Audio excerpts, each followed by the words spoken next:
কাজিৰঙাত চাহ জনগোষ্ঠীয় লোকৰ বসতি অঞ্চলত অসম চৰকাৰৰ পৰ্যটন বিভাগৰ সহযোগত হায়াত গ্ৰুপে পঞ্চতৰকা হোটেল নিৰ্মাণ কৰিবলৈ লোৱা কাৰ্যৰ বিৰুদ্ধে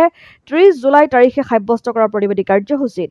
আটছাৰ বিষয়ববী আৰু মহিলাসকলকো অসম আৰক্ষীয়ে লাঠি চাৰ্জ কৰি আঘাতপ্ৰাপ্ত কৰা কাৰ্যক তীব্ৰ ভাষাৰে গৰিহণা দি নাহৰকটীয়া চহৰৰ মাজমজিয়াত অসম চাহ জনজাতি ছাত্ৰ সন্থা নাহৰকটীয়া শাখাই মুখ্যমন্ত্ৰী হিমন্ত বিশ্ব শৰ্মা আৰু শ্ৰম মন্ত্ৰী সঞ্জয় কিষাণৰ প্ৰতিমূৰ্তি দাহ কৰে। বিজেপি চৰকাৰ মুৰ্দাবাদ, সঞ্জয় কিষাণ মুৰ্দাবাদ, অসম আৰক্ষী মুৰ্দাবাদ ইত্যাদি ধ্বনিৰে প্ৰতিবাদস্থলী উত্তাল কৰে।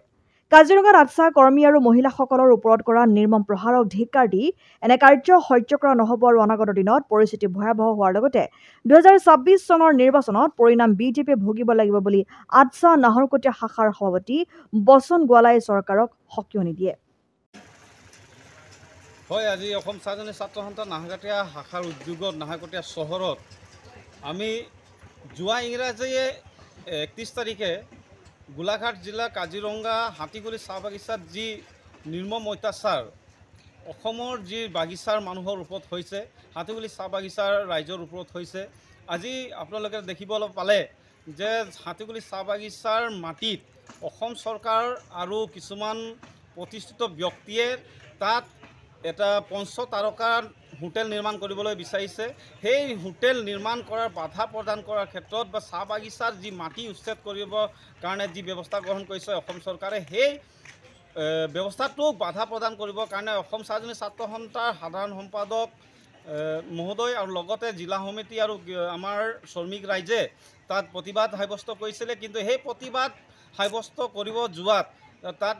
পুলিচৰ যি বৰ্বৰতা, আমাৰ চাহ বাগিচাৰ মহিলাৰ ওপৰত যি লাঠি চালনা কৰিছে, এইটো আমি তীব্ৰ ভাষাৰে আমি গৰিহণা প্ৰদান কৰিছোঁ আৰু ধিক্কাৰ জনাইছোঁ অসম চৰকাৰক, তেওঁলোকৰ গৃহ বিভাগক আৰু পুলিচ প্ৰশাসনক যে আমাৰ চাহ বাগিচাৰ যিহেতু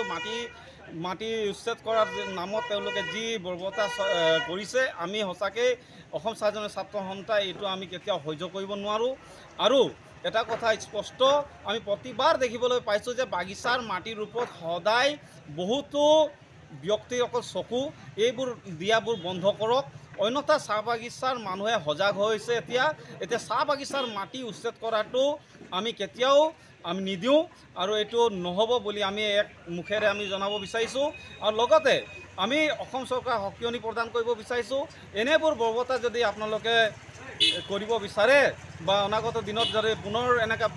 পৰিস্থিতি আপোনালোকে সাব্যস্ত কৰিব বিচাৰে, তেন্তে অনাগত বিধানসভাৰ যি নিৰ্বাচন আহি আছে তাত আমি প্ৰত্যুত্তৰ দিবৰ কাৰণে আমি সাজু আছোঁ। আৰু অসম চাহ জনজাতি ছাত্ৰ সন্থাৰ এটা সকিয়নি প্ৰদান কৰিব বিচাৰিছোঁ, যিবোৰ পুলিচ প্ৰশাসন বিষয়ববীয়াই যে আমাৰ চাহ বাগিচাৰ যি হ'ল মহিলাসকলৰ ওপৰত নিৰ্মম অত্যাচাৰ কৰিছে বা আমাৰ সংগঠনৰ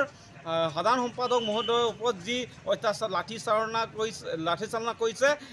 তেখেতসকলক অতি শীঘ্ৰে কাৰায়ত্ব কৰক আৰু তেওঁলোকৰ